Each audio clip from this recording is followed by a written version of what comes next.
Assalamualaikum warahmatullahi wabarakatuh. Perkenalkan, nama saya Gita Laila Ramadhani dengan nomor pokok mahasiswa 2421511111047. Saya dari Pendidikan Matematika Fakultas Keguruan dan Ilmu Pendidikan Universitas Siliwangi. Di sini saya akan menyampaikan dengan tema video pandangan tentang guru sebagai teladan dengan perilaku sederhana yang berdampak besar. Dan tujuan dari pembuatan video ini yaitu untuk menjelaskan betapa pentingnya perilaku sederhana guru yang memberi dampak positif pada siswa. Nah, guru adalah sosok yang bukan hanya mendidik tapi juga menjadi panutan bagi siswa. Perilaku sederhana seperti menyapa siswa di pagi hari, menunjukkan rasa empati saat mereka sedang menghadapi kesulitan, atau memberi penghargaan kecil atas usaha siswa yang bisa meninggalkan kesan yang mendalam. Nah, sebagai contoh ada seorang guru yang selalu datang tepat waktu ke kelas dengan senyum menyapa siswanya satu persatu. Ia memulai pelajaran dengan kalimat motivasi seperti, "Hari ini mari kita lakukan yang terbaik, jangan takut mencoba hal baru." Hal ini bisa membuat siswa merasa dihargai dan lebih percaya diri. Nah, dampaknya suasana kelas menjadi lebih positif. Siswa mulai meniru kebiasaan guru untuk datang tepat waktu dan saling menghormati. Nah, hal kecil seperti ini menunjukkan bahwa perilaku sederhana dapat membentuk karakter siswa menjadi lebih baik. Nah, di sini saya akan mengambil kasus dari kisah Pak Khairul Fuadi di SDN 11 Nanga Tempiau. Nah, Pak Khairul Fuadi ini yang akan disapa Pak Fuad berasal dari Klaten, Jawa Tengah. Nah, beliau ini telah mengabdikan diri sebagai guru di SD Negeri 11 Nanga Tempiau, Kecamatan Hulu Burung, Kabupaten Kapuas Hulu, Kalimantan Barat selama lebih dari 1 dekade. Setiap hari Pak Fuad menempuh perjalanan melalui jalan tanah terjal dan berbatu untuk mencapai sekolahnya. Meskipun menghadapi medan yang sulit, semangatnya untuk mendidik anak-anak di pelosok tidak pernah surut. Nah, di sini saya akan menceritakan tentang kisah Pak Khairul Fuadi ini dan saya bersumber dari Kompasiana. Dan setiap pagi ia menyusuri jalan tanah terjal berbatu, tak hiraukan debu, batu, kerikil yang mengenai kendaraannya. Seragam kuning emas dan tas coklat yang ia kenakan menjadi bukti perjuangan wajah-wajah lugu yang haus akan ilmu menghiasi pelupuk matanya. Ruang persegi menjadi saksi bisu perjuangannya. Entah berapa lisan terucap syarat makna, entah berapa kapur yang tergores di papan tulis demi cita-cita mereka. Untayan kata tak terucap akan kesungguhan yang ingin memenuhi harapan-harapan anak bangsa. Ialah sang pengabdi Khairul Fuadi.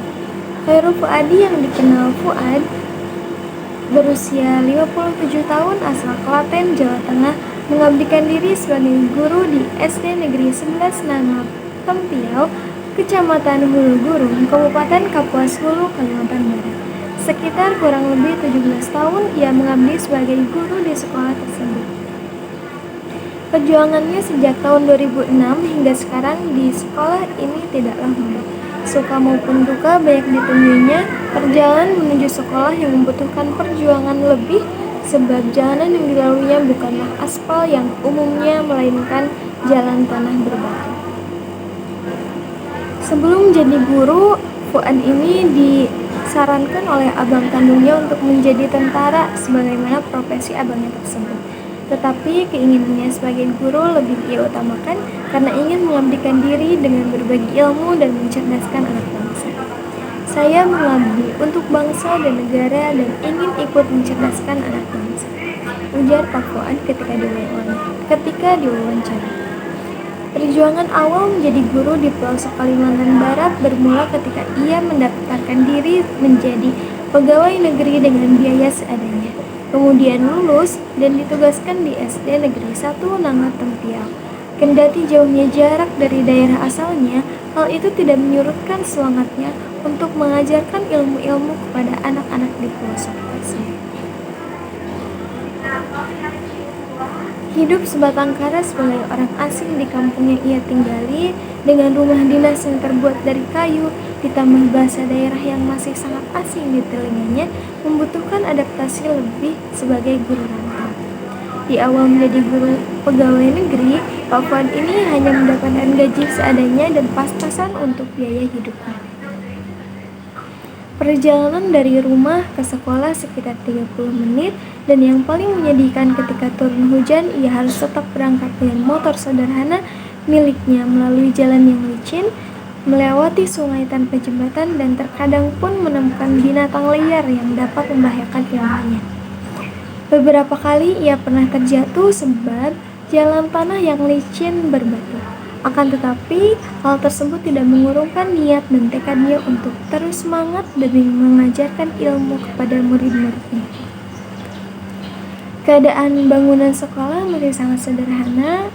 Data keadaan sekolah pun masih sangat sederhana. Fasilitas seadanya seperti meja kayu, kursi kayu, papan tulis kayu dan kapur. Perpustakaan belum ada. Bangku murid 30 buah kategori rusak, papan tulis 6 buah, papan nama SD 1 buah, lemari 4 buah, rak buku belum ada, meja guru 9 buah, kursi guru 16 buah, mesin laptop 2 buah, lonceng sekolah 1 buah, printer 3 buah. Ukuran sekolah memiliki panjang 63 meter, luas 3.150 meter persegi, lebar 50 meter. Dan belum memiliki sertifikat sekolah, dan pada akhir bulan ini jumlah siswa sebanyak 73 orang dan jumlah guru sebanyak 10 orang. Imbu Pak Fuad ketika diwawancarai. Selain menjadi guru SD yang mengajar mata pelajaran bahasa Indonesia, matematika, agama, dan bahasa Inggris, Pak Fuad juga menjadi salah satu pengurus masjid, dan ia juga menjadi kepercayaan masyarakat setempat karena keteladanannya. Tahun demi tahun ia lewati menjadi guru di daerah pelosok. Ia mulai terbiasa dengan lingkungan dan budaya sekitar, baik dari bahasa, makanan, dan lain sebagainya. Alasan ia tetap istiqomah mengajar di pelosok karena yang pertama, amanah dari negara untuk bertugas di SD Negeri 11 Nangatun Piau, yang kedua, dukungan keluarga, dan yang ketiga, dukungan masyarakat setempat. Pada tahun 1993, Pak Fuad menikahi seorang wanita cantik asal namanya Bau, bersuku Melayu, dan dianugerahi 2 anak perempuan. Awal setelah menikah, kehidupannya belum terlalu berubah seperti awal ketika ia mengajar. Kemudian ia memulai bisnis kecil-kecilan bersama istrinya, mulai dari dagang sembako, menjual bakso, hingga barang elektronik. Beberapa tahun setelah menikah, usaha bisnisnya pun meningkat dan ia naik jabatan sebagai kepala sekolah. Belasan tahun hidup di Kalimantan dengan penuh perjuangan, dari yang hidup susah hingga bisa dengan ekonomi yang dapat dikategorikan cukup. Saya sangat bersyukur dengan apa yang sudah saya lalui dan miliki hingga saat ini, alhamdulillah, ungkap Pak Fuad. Jerih payah, usaha keras, tenaga, dan doa yang ia berikan hingga menuai hasil yang sepadan. Semua yang ia dapatkan adalah buah kesabaran, kekuatan, dan doanya dengan niat mulia ingin memberikan ilmu kepada anak bangsa, khususnya yang di pelosok. Mengabdi dengan ikhlas, mendapatkan hasil yang pantas, tegasnya ketika memberikan motivasi. Itulah cerita singkat tentang Pak Khairul Fuadi dari Kompasiana. Nah, setelah mendengarkan cerita tadi, kita dapat menyimpulkan ada beberapa tantangan yang dihadapi. Yang pertama ada aksesibilitas, itu perjalanan menuju sekolah melibatkan medan yang sulit dengan jalan yang tanah yang terjal dan berbatu yang menjadi tantangan tersendiri bagi Pak Fuad setiap harinya.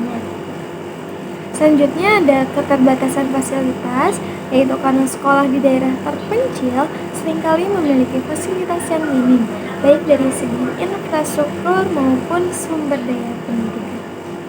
Yang selanjutnya ada keterbatasan teknologi. Di era digital ini, banyak sekolah di daerah terpencil yang belum memiliki infrastruktur teknologi yang memadai, sehingga integrasi teknologi dalam pembelajaran menjadi sulit. Nah, dari cerita tadi kita bisa mendapatkan dampak positif nih dari dedikasi Papuan. Yang pertama yaitu peningkatan semangat belajar. Dengan kehadiran dan dedikasi Papuan ini memberikan motivasi bagi siswa untuk tetap semangat dalam belajar meskipun dengan segala keterbatasan. Dan yang kedua menjadi inspirasi bagi masyarakat. Komitmen Papuan menjadi teladan bagi masyarakat sekitar tentang pentingnya pendidikan dan pengabdian. Dan yang ketiga ada pembentukan karakter siswa. Melalui ketekunan dan semangatnya, Papuan membentuk karakter siswa yang tangguh dan saling menghargai, terutama menghargai pendidikan. Nah, dari kisah Papuan ini mencerminkan dedikasi yang sangat luar biasa dari para guru yang mengajar di daerah terpencil. Meskipun menghadapi berbagai tantangan, mereka tetap berkomitmen untuk memberikan pendidikan terbaik bagi generasi penerus bangsa. Nah, jadi sebagai mahasiswa yang sedang belajar banyak hal tentang kehidupan, saya percaya bahwa guru dengan perilaku sederhana yang positif adalah teladan nyata bagi kita semua. Kita bisa belajar untuk menghargai setiap kebaikan kecil yang guru lakukan karena itu memiliki dampak besar untuk masa depan. Terima kasih dan semoga kita semua bisa menjadi pribadi yang selalu menebarkan kebaikan. Wassalamualaikum warahmatullahi wabarakatuh.